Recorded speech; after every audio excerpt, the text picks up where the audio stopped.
Hello everybody, my name is Ronja Engarde and welcome back for more Pokemon Platinum. In the last part we got ourselves all the way up here until Hearthome City, and between parts I've been doing some grinding. I mean, I got everybody up to level 26, and also took the liberty of going back to Eterna and changing the form of the Spicy Neem. I chose the fan form specifically just because that's actually my favorite form of Rotom, but just I thought, you know, we already have somebody that uses water attacks, we have somebody that uses fire attacks, and you know, we don't really need grass or ice specifically, at least not yet, so well, why not? We don't have a flying type attacker, so might as well. Also, it's been like over a week since last I recorded, and in between parts, I took the liberty of grinding up some berries as well, because you know I fucking love some berries. And this is the last. I suppose I should just go in here while I'm talking. Yeah, in the grinding process, I mean, I try to keep things as honest as possible, and you know, if stuff happens when I'm grinding, I try to be very like honest about it. And unfortunately, we had an accident concerning our Gibble or tulips. So unfortunately, we are down one Gibble. So unfortunately not going to be able to see Garchomp, but oh well. Garchomp's overpowered anyway. Ugh. I don't really, you know, think it's too big of a loss, because you know it does take a long ass time to actually get up to Garchomp. I mean, it's not as bad as some other pseudo legendaries. Like if I remember correctly, it evolves at level 48. But that's still pretty late. Like, you are like almost at the end of the game by that point. So, whatever. We still have some pretty good Pokemon, I'd say. And also, I grinded my main team up to level 26, but I also took the liberty of grinding some of my other Pokemon up to level 26 as well. And I chose 26 as like a grinding cutoff point, since Fantina, the leader, has her highest level Pokemon is level 26. So I thought, you know, to make it as non-cheap as possible, I thought, you know, let's not grind above her level. Because I feel like that would be a little cheap. So I was a little, you know, apprehensive about, you know, this gym, because I figured that, you know, oh no, what am I going to have against this gym? But yeah, I'm pretty sure I'm going to be able to do pretty well with Crunch from Olivia here. So, as I said previously, it's actually been like almost, I think it has been more than a week actually. Let me check that. Excuse me for a sec. Yeah, geez Louise, it's been almost 2 weeks since last I recorded. Wow. Well, since I specifically recorded Pokemon Platinum, that is. So yeah, it's been quite a while, and as I said in between that, I took some time to grind, because usually that's what I do when I get here to Hearthome. Is there were 2 hikers that we passed from Mount Coronet to Hearthome. There were 2 hikers, one with an Onyx and one with a Nose Pass, that I usually grind against those 2, since, you know, Onyx is pretty easy to take out as long as you have a water or a grass attack. And Nose Pass isn't the most threatening thing in the world, so they're pretty easy to take out. And I also remembered, apropos grass attack, I took the liberty of learning some new moves to our teammates, because I went through our TM list, and I, you know, figure that, you know, I might as well teach some stuff to our, I almost said our children, Jesus, our peeps. And I remember off the top of my head, at the very least, that I gave Grass Knot to Work Bitch, because I felt that, you know, the Grass Knot on the Chimchar family is actually pretty decent, since, you know, that covers the general weakness against high defense rock types, and also allowed it to, you know, take out the Onyx and the Nose Pass Lickety Split. So yeah, I gave Grass Knot to Work Bitch. Otherwise, there's no big difference. Yeah, no, the only difference is, of course, that Spicy Meme gained Air Slash from switching forms, so that's really about it. Yeah, I removed Flash, since I figured that, you know, when am I ever gonna need Flash again? Probably never. So, yeah. I mean, it is still a useful, semi-useful move. Lowering accuracy is actually pretty helpful in a Nuzlocke. I think I talked about it when I used Mudkip in Pokemon Emerald, that Mud Slap is actually very helpful, because, you know, it doesn't exactly do a lot of damage. Of course, it's only 20 power, but the fact that it lowers accuracy can save you from a lot of scary situations. But I do feel that, you know, accuracy and evasion moves, you know, like Flash and Double Team and all that, it's a little cheap. Like, so I usually don't, like, I use it a little bit in the beginning, usually, if, like, if my Pokemon come with the move, for example, Sand Attack, or Double Team, or Mud Slap, I tend to use it, but, when I get to, like, past the first gym, and, you know, usually around there, I tend to, you know, delete the moves for a new move I get, because, you know, I don't want to rely on accuracy lowering, because I feel like that kind of cheapens the whole experience. And I feel like, actually, another thing that because I remember when I did the status only run, is and something that I want to do differently if I do another one, is I kind of don't want to rely on Confusion either, because Confusion pretty much carried me pretty hard throughout that entire run, because specifically Swagger, because if you were able to use Swagger on your enemy, I mean, depending on what kind of Pokemon it is, they're gonna kill themselves in like 2 to 4 turns, depending on, you know, how high attack versus how high defense they have. So you have stuff like, I don't know, Onyx that definitely doesn't kill itself too quickly with Confusion, because, you know, it has really low attack but very high defense.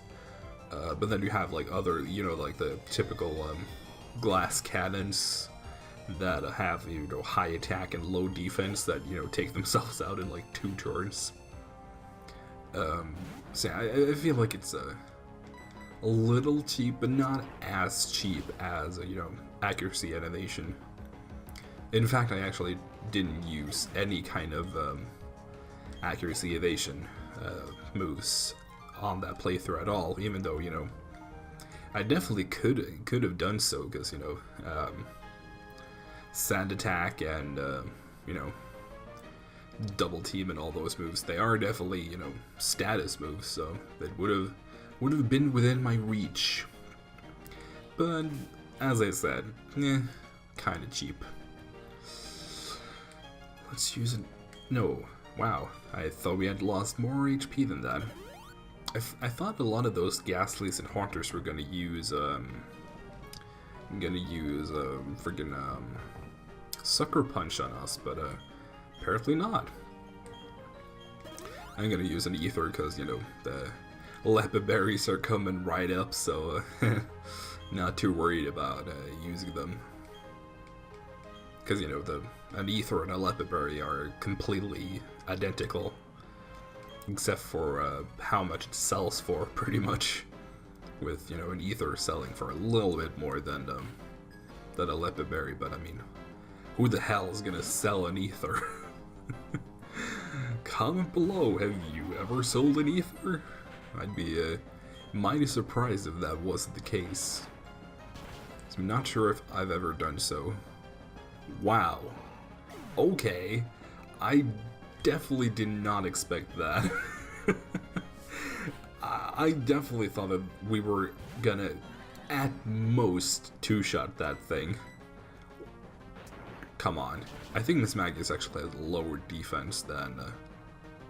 Wow. Oh my god. Are we gonna go 3 for 3 on this? Work bitch to level 28. That's beautiful. Oh, come on, please. Oh heavens, what is this? Yeah, I'm wondering the same thing over here. You have got to be kidding me. That is quite possibly the easiest time I've ever had with Fantina, whereas, you know, I've had runs where she has literally killed my entire team. Though, to be fair, I've never really used Floatzel before. Well, I have used it before. I can't say that I've never used it. But I can remember using it against Fantina, and I might just have to consider that if I ever have trouble with Fantina in the future. Jeez Louise. That, I'm honestly kind of in shock at how well that went. Ooh, I'm just thinking about the fact that we're gonna fight against the rival. Kind of want to use Spicy Meme because I think that his Staravia is gonna outspeed it, because that's really the only downside to using one of the Rotom forms is that the Rotom forms are slower than regular Rotom. But, you know, you gain that one move, and you also gain some defense and special attack, so I think you might actually gain some attack as well, but, you know, that is pretty inconsequential. Come on, Spicy Meme, show what you're good for. I think it has pop up on screen, please. How much speed does the Rotom form? Okay, well, it did outspeed. How much speed does the Rotom form has, and how much does regular Rotom have as a speed stat?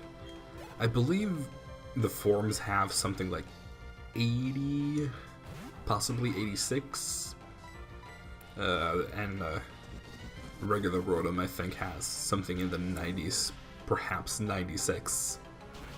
Though, you know, I could be wrong. I just know that they have lower speed.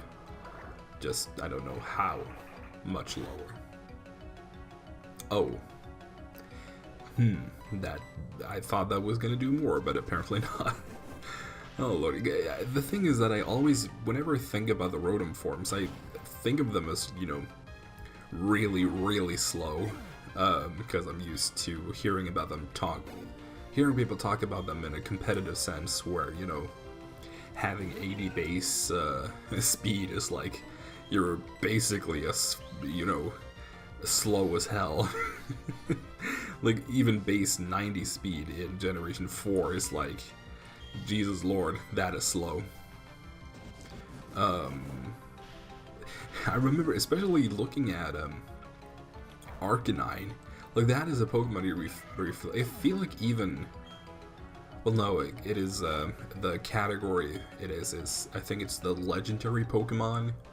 You know, with how right under the name of the Pokemon in the Pokedex, it says something like blank, the, like Rotom, the blank Pokemon. I think Rotom is the Plasma Pokemon.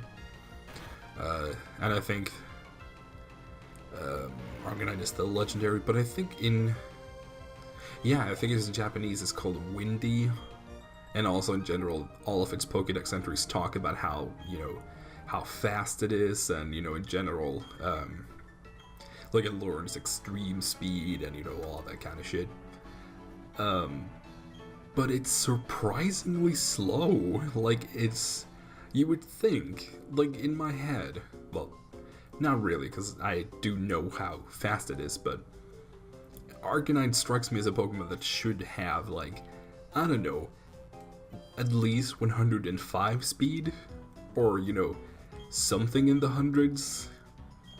And I mean, it's not too far off, because I've been, you know, pussyfooting around it, but it has a 95 speed, which, you know, is not terrible, but it's like, what? Why does it only have 95? I mean, 95 in, you know, in Generation 1, when it was introduced, not awful, but it's like, still, sort of slow? I don't know. Like, it's just weird, I feel. Roselia. So sad. Especially sad now that Gibble is dead, because it's like, wow, the Pokemon that killed my Pokemon is not. Wow, that also happened with Starly and Shinx. Looking at it right now, the 4 Pokemon that are dead all died. Like, 2 of them were killed by the other 2, then they subsequently died. Wow. That is weird. Because I'm pretty sure because I have the list right next to me of who I've caught. And that's usually something I do with when I play Nuzlocke, you know, just by myself. I have like a list on my phone that I use, where I write down.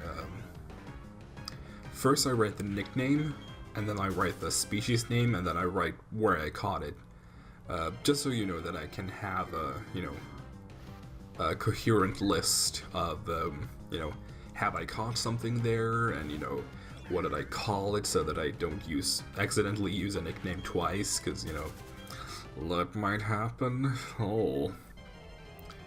Just trying to see if I can find something new here. I do believe that one of the only things we can catch here is, it might be a Duskull, but that's only at night.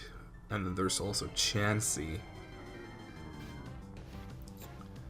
Well, and Roselia's, of course. You know what, I think I'm gonna hold off for now. Just to, you know, wait to get an encounter here, just to, so that I can check on my phone, pretty much is what I'm trying to say here. For some reason, that Air Slash has actually come in handy pretty well here.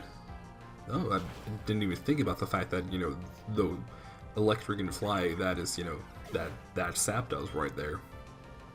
Oh, and I suppose Emolga. Emolga is, oh my god, I have so much to talk about when it comes to Emolga. Whenever I do a Generation 5 playthrough, but, you know, that's, I feel like that's pretty much guaranteed. Yeah, I have a lot of stuff to say about Emolga, because I've gone through, well, I suppose I could just take the rant right now. Well, it's not really a rant, it's just, you know, the phases I went through with Emolga. I used to, back when, Black and White, when it was all new, and lasting me a little bit, actually, I used to hate Emolga so hard. Just because, you know, it's super annoying to fight against because, you know, it uses a lot of really annoying moves, honestly. Like, it uses, well, double team. That's really annoying. I'm pretty sure it has static, so if you touch it, you get paralyzed. And it's so fast that when you encounter it in the wild, it's like impossible to run away from, at least on the first turn. And it doesn't help that it pops up when you're trying to grind against Audinos.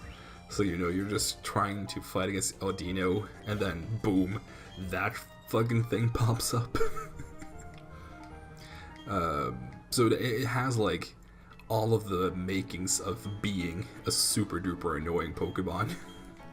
And you know, I remember when I was, God, I might have been like 15 or something. I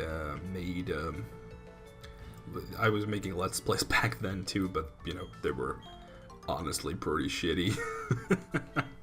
I mean, not really saying anything about the quality of my Let's Plays now, but you know, even compared to what I'm making now, I would say they're pretty shitty. But I did a Let's Play of Pokemon Black, or I think it was Black at least, one of the two games. And the entirety of the fourth gym, you know, the gym where you fight against Elisa, I spent the entire gym just talking about how much I hated Molga. Oh lord. I actually ended up speeding it up as well, so you know, it was just, you know, a chipmunk version of myself talking at lengths about how much I really despised Molga. And it's so stupid to think back on. I also remember that for some reason I gave some really stupid voices to people that, you know, nowadays whenever I voice characters, I try to just, you know, for the most part use my natural voice and just, you know, try to angle it from my natural voice. And not, you know, straight up do, like, voices, you know, like, I don't know how to really explain it, but just in general, I'm definitely not the kind of person that does, like, straight up, like, a story Let's Play. Like, you have the people that, roleplay, I suppose, is the best word for it. They actually roleplay themselves in the game. And, you know, they voice the characters as if, you know, as the characters themselves, but I try to make it more like that, you know, I'm quote-unquote talking for the characters, so, you know, it's still me, but I'm just lending them my voice, pretty much. I don't know. But then, you know, I gave really stupid voices that were very much like I am trying to make a voice, kind of voice, and it, you know, sounded really bad. Oh man. And we actually made it up here to this city. Shit. No, not Celestic. Not Canalave. Oh, Jesus. Wow, my brain is just Celestian Town. How could I forget that? At least since, you know, this is where I did a lot of breeding back in the good old days. Oh well.